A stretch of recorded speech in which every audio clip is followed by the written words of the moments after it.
Imaginez, vous êtes le maire d'une petite commune bretonne alors que vient de débuter la guerre en Ukraine. Vous êtes prêt à accueillir des réfugiés ukrainiens parce que vous avez un grand cœur. Vos concitoyens sont ravis. Et puis le jour dit, les réfugiés qui arrivent ne sont pas des Ukrainiens mais des Syriens. Et là, vos concitoyens sont beaucoup moins contents. C'est le point de départ de la nouvelle comédie de Julie Delpy, Les Barbares. T'as 3 femmes, le gars? Mais non, il y a aussi sa sœur et sa fille. J'ai aucun problème, hein. Arabe, c'est pas une insulte, hein. Non, ça vous filmez pas, hein. Non. Mais qui a fait ça? Anne et Philippe ont décidé de vous offrir des produits d'ici. Oui, enfin, il y aura des produits qui seront un peu périmés d'1 ou 2 journées, mais c'est très bon, moi je mange que ça.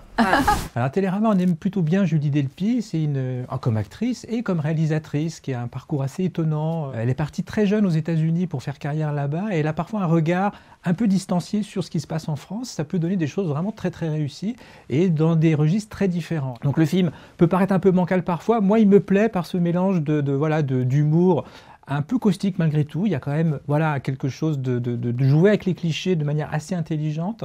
Et puis quand même un petit message d'espoir malgré tout qui fait que c'est pas un feel-good movie, mais c'est quand même une comédie qui tient bien la route. Le racisme, c'est les gens qui aiment pas les Noirs. Mon père, il aime bien Mbappé ou Marcy. Le racisme, ça vient de la peur. Bonjour. La peur qu'on leur prenne leur femme. Pourquoi tu fais coucou, toi?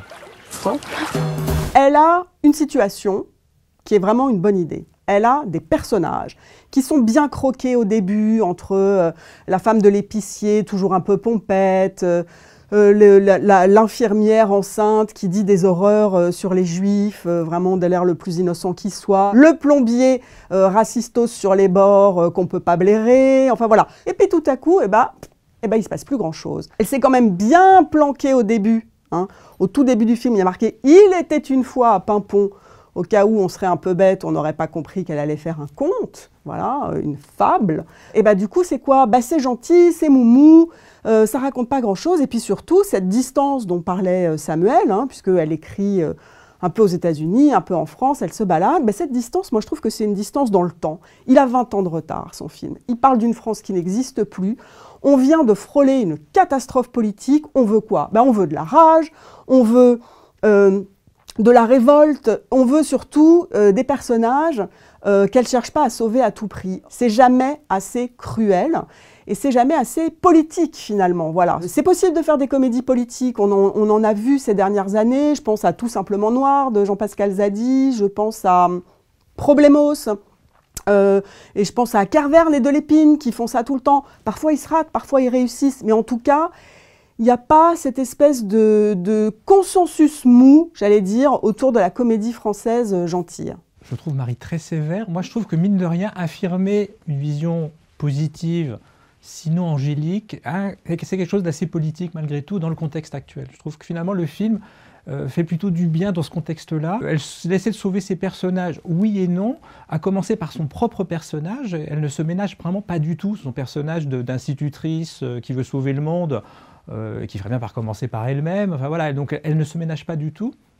Et puis elle essaie quand même toujours de ramener un petit peu de réel. Il y a un épilogue, on va dire, quasi documentaire qui se passe dans un camp de réfugiés, dans un vrai pays où ça se passe vraiment pas bien là pour le coup pour les réfugiés. Sous ces dehors de fable, quand même, elle fait quand même attention à coller malgré tout à la réalité. Certains pourront dire les réfugiés syriens du film, ils sont un peu trop parfaits, c'est des chirurgiens, c'est un architecte, etc. Sauf que la majorité des réfugiés syriens qui sont arrivés en Europe, à la base, c'était plutôt des intellos, c'était des opposants au régime. Donc moi, ça ne m'a pas dérangé, ça. C'est pas du tout la question.